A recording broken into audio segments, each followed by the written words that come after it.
Hello everybody, I'm only777/dodgykebab and today I'm going to be playing Thomas Was Alone on the PlayStation 3. It's a puzzle game by a British team and it's available on PlayStation Plus for absolutely nothing. And it's really good actually. It involves guiding blocks around a maze, cooperatively between blocks. Anyway, you'll see, as I'm playing this is the first ever time I played it while I'm recording, so if I mess up you'll see why. Okay, bye bye.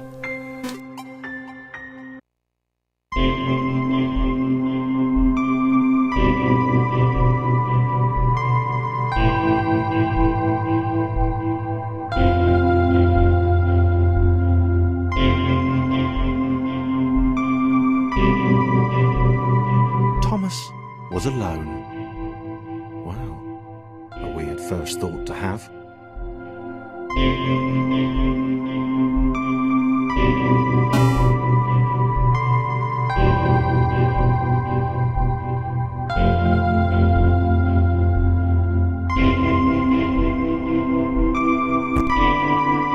Thomas decided to start listing his observations for posterity. 1. The whole alone thing. 2. Portals. They led somewhere. He'd yet to work out where. 3. Falling. Thomas was absolutely fantastic at falling. He was almost as good at falling as he was at observing.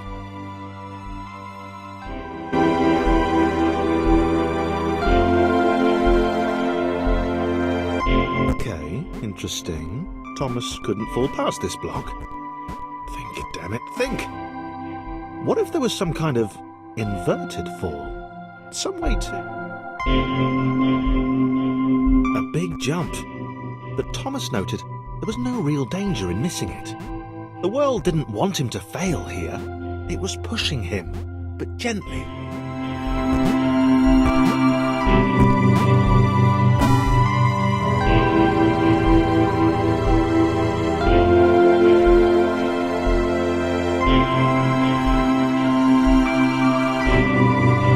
This all seemed a little dangerous.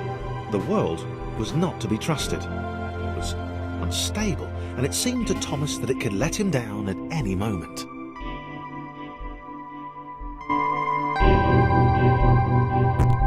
Thomas wondered whether the portals were actually taking him anywhere. He felt like he was making progress, but there wasn't really any way to know. He seemed to be moving predominantly up and to the right, which might or might not.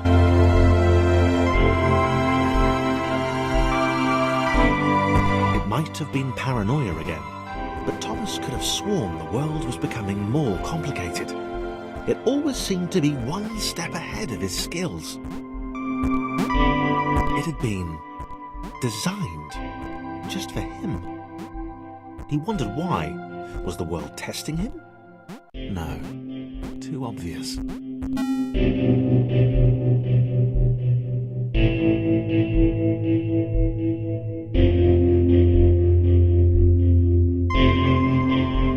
Something about the boiling, toxic, glowing water intimidated Thomas. He didn't like it. He certainly didn't want to swim in it.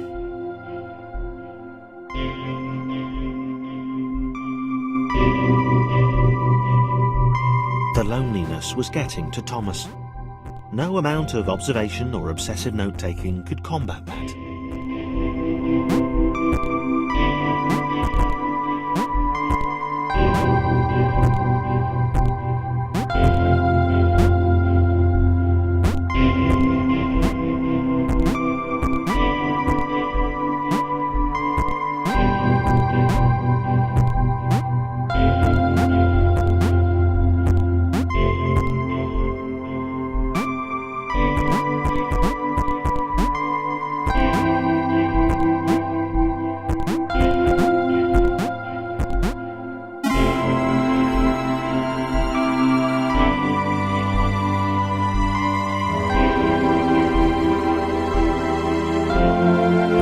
Had a new theory. The world was training him. He could feel himself getting smarter. There was the mental list to consider. Over the minutes and seconds since his spontaneous generation, he'd become a pretty skilled jumper. was evolving. He just wished he had someone to share it with.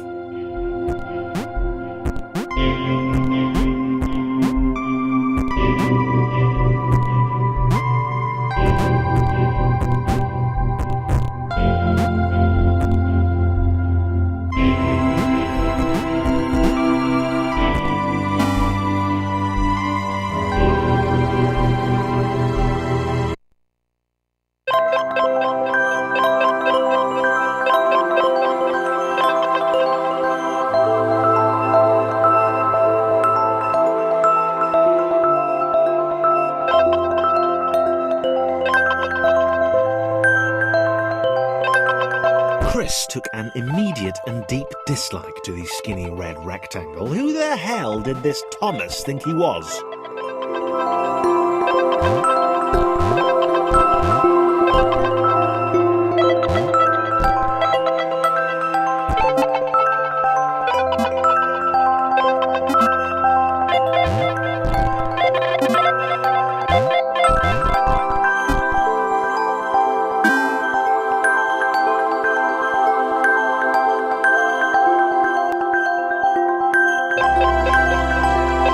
Chris had been doing fine. He wasn't the highest jumper, but he'd held his own. He'd even been graceful at times. Well, not actually. Not technically graceful, it's probably the wrong word, but, you know, fine. There was that skinny little runt leaping about like he owned the place.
Okay, this was more like it. A glowy white thing. Only Chris could get to it, which of course made it all the more enticing. What would it do? What new opportunity might this switch open up to him?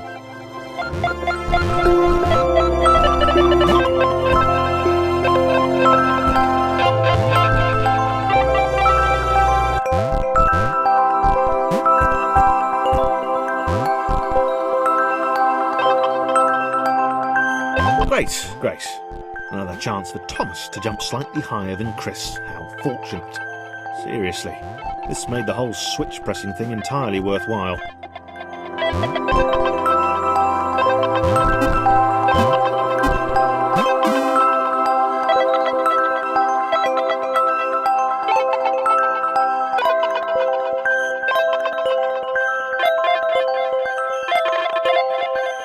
Was this good? Because on the surface, it did not seem good. Chris was pretty scared. Little Red seemed fine, happy to be on his merry little adventure. Chris couldn't shake the feeling that things had taken a significant turn for the worse since Thomas had joined him. Sure, he'd been able to piggyback his way to ever so slightly higher platforms, but where had that got him? Well, to ever so slightly higher platforms, which was sort of his point.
pure hatred. He seemed so very happy at their situation. Friends together, a brave fellowship of quadrilaterals on a quest for greatness. That would be fine. But it was all the obvious observation that Thomas was doing which grated. Every time they saw something vaguely new, Chris would hear a satisfied little from the vaulting idiot. He hoped the next portal would split them up, if only for a few levels.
This was his chance, a moment to shine.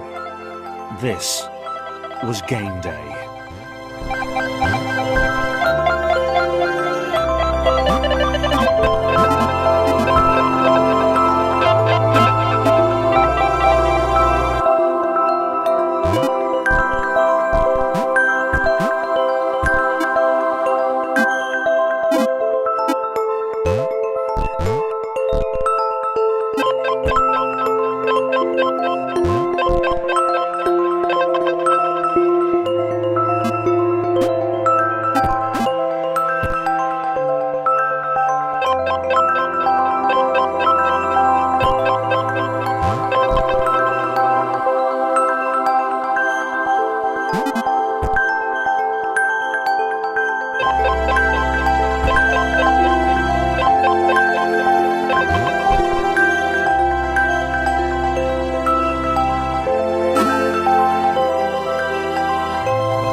This would not do. John needed room to show off his exceptional skills.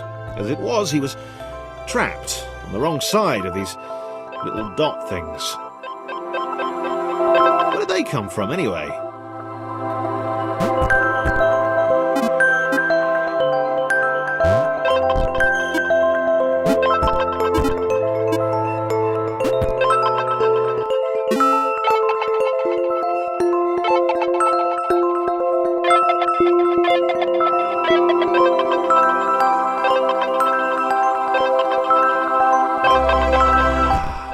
John inhaled the air of the open space, and it smelled of awesome. Time to flex those muscles, to put his training to use, time to show those little dots how it was done.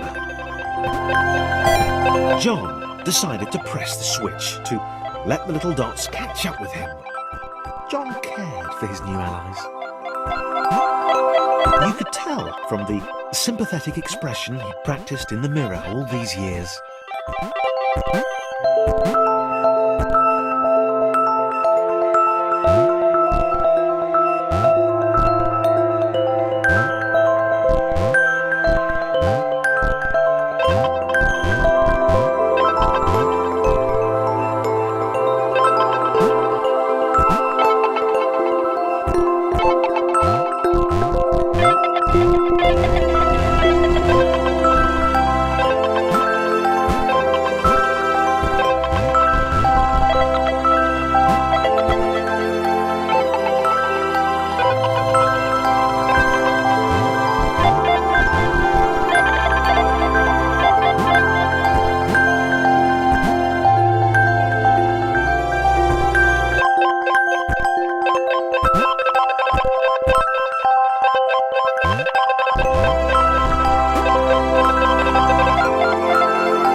happy to keep helping. He felt it was important to his image that he was seen to help the little guys.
mind them so much either. The red one, Thomas, had a charming way of applauding every time John jumped.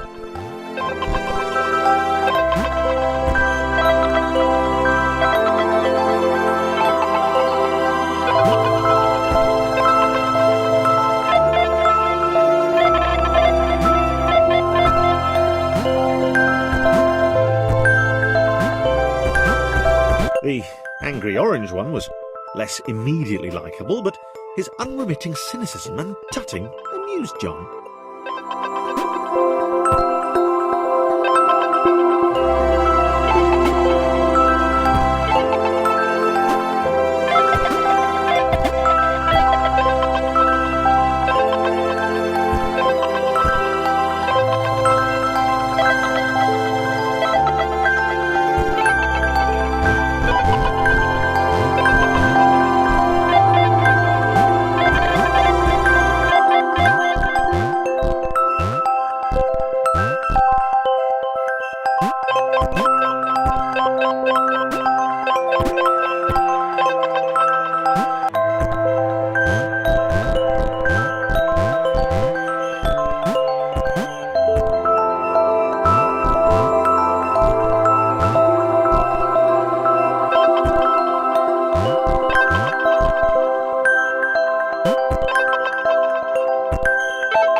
This was interesting. A floating target. This would require coordination, balance, and timing. John was sure the dots would be lost, but he was happy to guide them to triumph.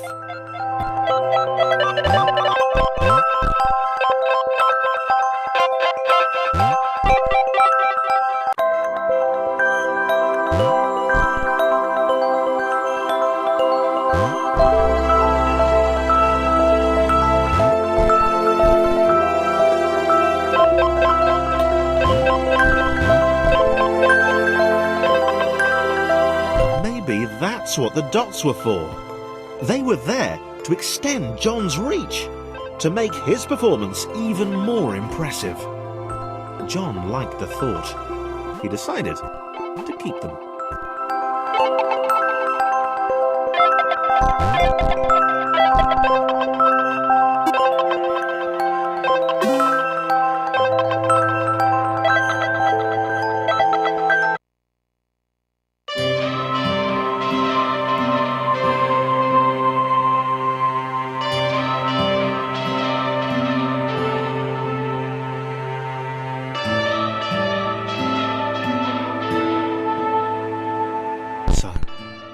This was how Claire would die.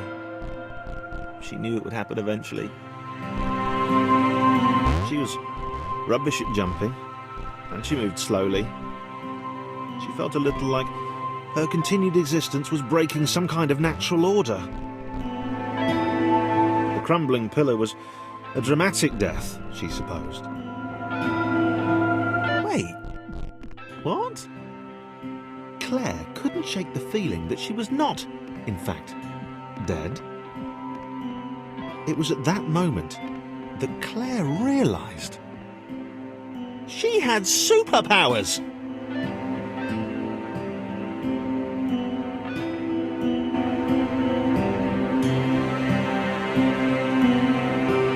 She'd need a cape.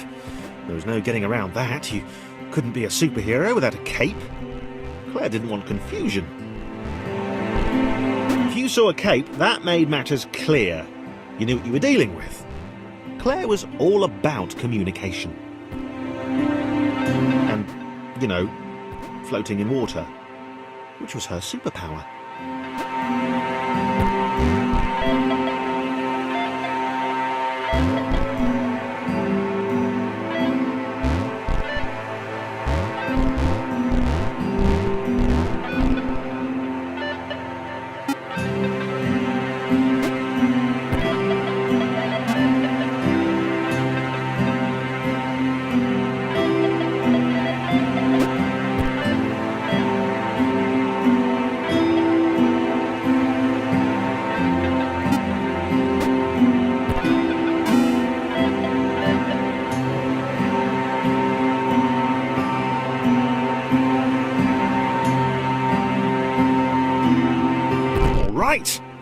not, my skinny friends, for I am Claire, and I will save you.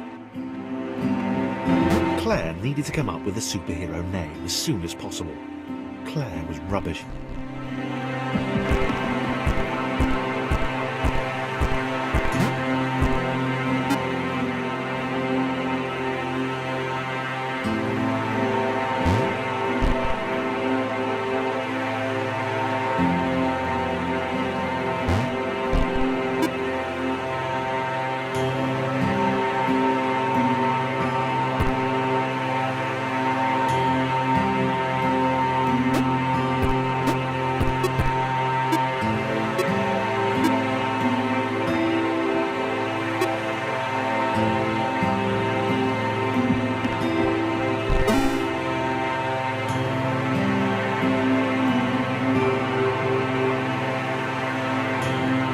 Arrived just in time, which was, of course, the perfect moment for superheroes to arrive.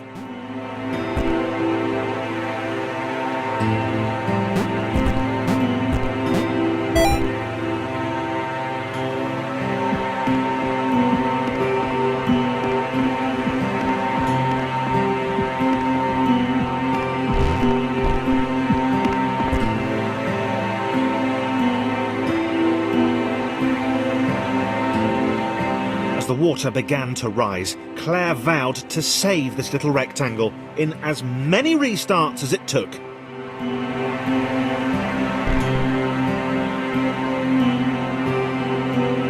Claire wondered if Thomas would make a good sidekick. Or was she more the lone Avenger type? She'd like that. The sole hero in a world of rectangles and conveniently placed pools of toxic water.